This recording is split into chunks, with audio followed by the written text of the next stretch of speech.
Ako, si Gian Gambala, buong pusong nanunumpa sa harapan ng bawat isang nakikinig, maging sa Diyos na aking pinaglilingkuran, nagagampanan ko ang lahat ng aking tungkulin ng may katapatan at kahusayan sa lahat ng oras. Susundin ko ang lahat ng batas na ipatutupad ng samahang ito. Iaalay ko ang aking buhay para sa ating ipinaglalaban at para sa kapakanan ng nakararami. Iibigin ko ang aking kapwa. Iibigin ko ang aking bayan. Iibigin ko ang aking Diyos sa isip, sa salita at sa gawa. Hi everyone! Welcome back again to my channel. And my topic for today is all about why Jesus had to die for us. Do you know the reasons why I choose this topic for this new year? For us to remind that Jesus sacrificed himself for us. But in the first way, we have to know why. And you know why? God created in the first place Eva and Adam. And God created a rules. God said, Adam, you can eat a lot of fruits in the garden, but not to eat in the fruits of tree of good and evil. That is the only rules that God gave to Adam. But then again, disobey that rules.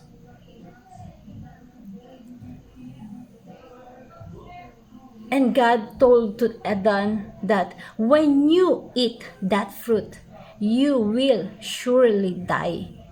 It means when you say surely, you make things sure that it will happen.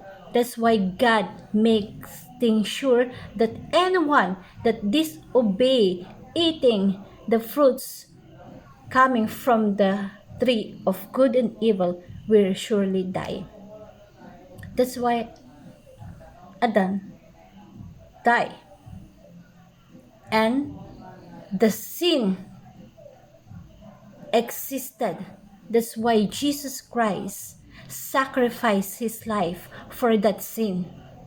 Sin is a misunderstood word for everybody. Why? Because there is a lot of questions because a man created a lot of sins. But in the scripture said Jesus Christ had to die for our sin. And sin is a singular word talking on one thing only. And that is referring to one rule that God gave to Adam, the sin that Adam created when Adam disobeying the rules of God. And that is the reasons why Jesus Christ had to sacrifice his life for us. God gave his son for us because of that sin. I choose this topic because I want to remind you guys, let us not waste the life that Jesus Christ sacrificed for us. This new year, let us obey the rules of God. Let us be obedient in our life, in God's will. Let us be obedient this year. Because when we do that, God have plans for you to prosper you and not to harm you when you obey the rules of God. And obedient is the key this new year. Let us make things go right this new year. Imagine on that incident, God talking only to a one person, and that is Adon. God talking to a man only.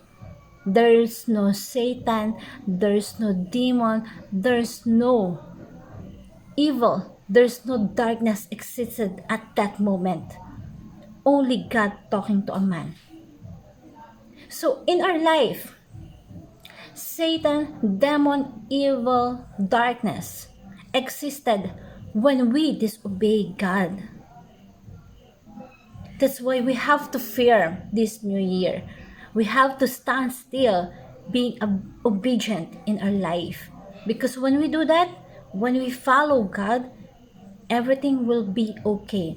And God will give you a prosperous life this year. That's why, ladies and gentlemen, let us be obedient this year for us to have a prosperous life that God's want for us to have this new year. Again, this simple message that I share to you, it will remind you that let us be obedient. Let us obey God. God is always with us and have a good plan for us. And this is the key. Obedience is the key this new year. Again, ladies and gentlemen, God bless. And hopefully, this simple talk that I share to you, you will learn something that will remind you and that will help you also in your life. Again, thank you and God bless.